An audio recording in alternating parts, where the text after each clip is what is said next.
Hey guys, welcome back.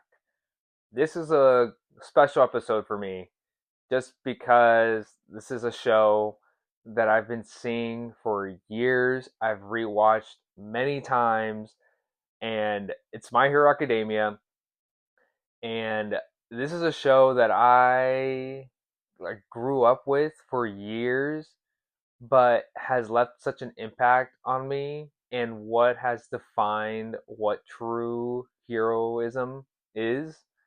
And clearly I've seen a lot of and read a lot of superhero comics, superhero movies, TV shows. There are different adaptations, definitions of it, but in this show in particular, it definitely showcased what true definition of what being a hero is, and that's just what it was for the longest time. You can tell right here, got my some of my pop figures that I've had for years on end. Oh my god, this one's ripping. Oh, right. Oh, these are so good right here. I got some figures right here as well. Got Deku. Ooh, look at that one. That one looks so good. Kind of dusty though. Haven't cleaned it off in a while. Shigaraki right here. Look at that. Look. Oh, I love the cape. It looks so clean, so good. Oh, everything about it is amazing. But the show itself finally ended, and it's such a a bittersweet ending for it too. Oh man, I don't even know where to begin. I'll talk about just talk about the show as a whole. I think the story with when it came to the story itself, it definitely made us think that there's only one main character, but truly there are so many characters that it gave us time to grow up with and care for. And I think that's the one thing I loved about this show, that I started to care more, not just about the main character, but the other students in this group. Like I never knew that I would end up loving Todoroki so much and his family with his dad Endeavor. I love Tenya Ida so much. Oh my god, this I think it was like the second season or third season. I think it's the second season when we get to see the arc with Tenya Ida getting revenge for his brother against a Stain, and of course him learning wait, this isn't what being a hero is, and then Stain teaching not just Tenya Ida but also to the other heroes around them as well, the definition of what being a hero is. And I just love Tenya Ida so much in his growth throughout the season. And then same thing with Tokiyami as well. Loved his. I wish I got to see more of him, but he has such a an overpower quirk. Is also amazing to see him just basically be released and have that sense of control with him. And then one other thing that I loved about this show are the villains. They do such a great job. Like nothing, and you can always say this: a show or even just a movie itself, when the villain itself is also amazing and great, everything else about it is just gonna follow up with it. Because as long as you have a great villain, everything else can you can care more about the story, about the characters, especially the main not, the main character in the soul movie or show. Especially when the antagonists themselves are also greatly written as well, and especially I think it was season 7, no 8, no 6, season 6, when we get to see more of Shigaraki and learn more about his past and his upbringing, and not just him, but other characters along the way, Twice. I think that's his name, but it's just all these other villains like Dabi as well, understanding what they went through and why they chose the path that they chose.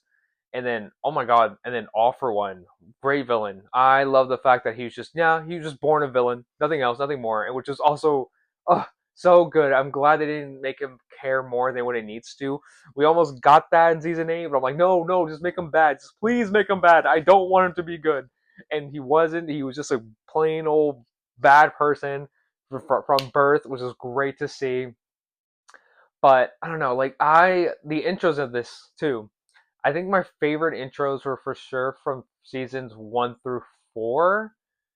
Then after that, it kind of died down for me. The last season, season 8, I really enjoyed that intro.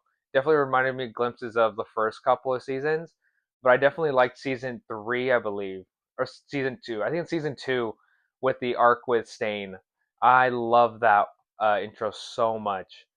All Might as a character, great, and you can definitely tell the the author and the writer and the illustrator really got to love superheroes. Like he definitely loved Marvel, loved DC, and basically showcased like all the like different like semblances of like other characters from those like stories and being able to showcase it in here as well. I can't believe this show started in 2016 and now it's just ending. That's insane. And like looking back at it, here's the creator. I don't even know how to pronounce his name. Horikoshi. I'm gonna say his last name. That's the best I can do. No disrespect. Love it. Love him. This is great. How many episodes there were? Let's see. 181 episodes. 8 seasons. Pretty great. Pretty good. Pretty good. Pretty good. Let's see. Oh, oh man. Let's see. Let's see. Let's do one trivia. Let's see. Oh, many of the cities and locations share the same or similar names of different planets from Star Wars franchises. That's pretty cool, such as Mustafar, Camino, uh, Hosu City, Hoth, Tatooine Station, Jakku City. Okay, this guy loves Star Wars. My God. But overall, I enjoyed so many of the characters. I don't even know which one's my favorite character. As much as I would love to say it's Deku, oh I love Todoroki so much. I love his character, but I think the last season definitely solidified me where I'm like, wow, I love Bakugo so much. He was such a standout character in this season, and I think just because of that episode that came out with his whole quirk explosion and seeing him handle himself against All for One was something I just didn't expect to happen. And so when it happened, and it felt so worthwhile because you can tell that he was born with such a gift and so talented in terms of like how he was able to utilize his powers and to showcase it against somebody that basically hurt his idol All Might, and he was blamed for it and he felt so much guilt behind it. It was just there's so many character arcs in this show that was definitely paid off and everything made sense.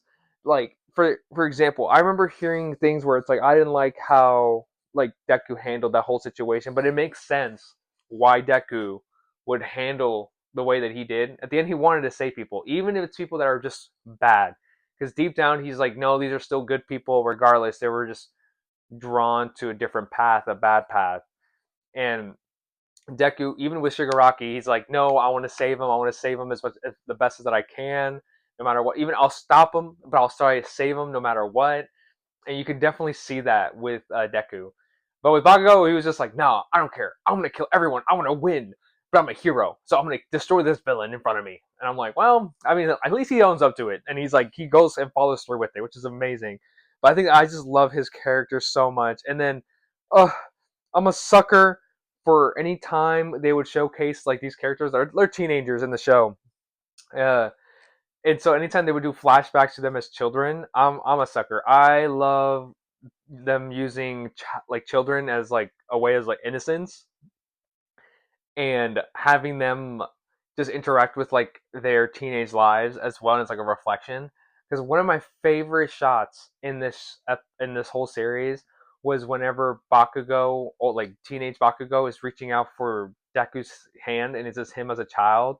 Oh, that's such a great one. Loved it so much. And then my other favorite one because it's with Tenya Ida. It's when it was Class 1A versus Deku, and that was such a great episode. And I remember crying because I loved when everybody was working together to help Deku, and that's how to stop him. Just help Deku to understand like they're with him, they're a team, they're together. They don't. He doesn't have to do this by himself. And knowing that it was Tenya Ida lending out a hand, and it was Deku lending out a hand with him when he wanted to do face off Stain by himself, and then Tenya Ida lend out his hand to Deku. Oh, I couldn't. It was so much. It's like the definition of being a hero is to step in when you know you're not when even though you don't have to step in. That's the duty of a hero, to step in when no one else is asking you to.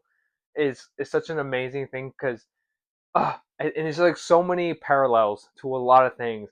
Even with the latest season, when you see Deku, uh, or in the very first season, Deku starts running towards Bakugo when Bakugo's in danger, and he just sprints off without thinking. And then this latest season, you see his mom sprint off the same way that Deku did, basically uh, giving pride and like confidence into Deku's ability of becoming a hero, even though she was also the one saying, "I'm sorry that you can't be a hero because he didn't have a quirk."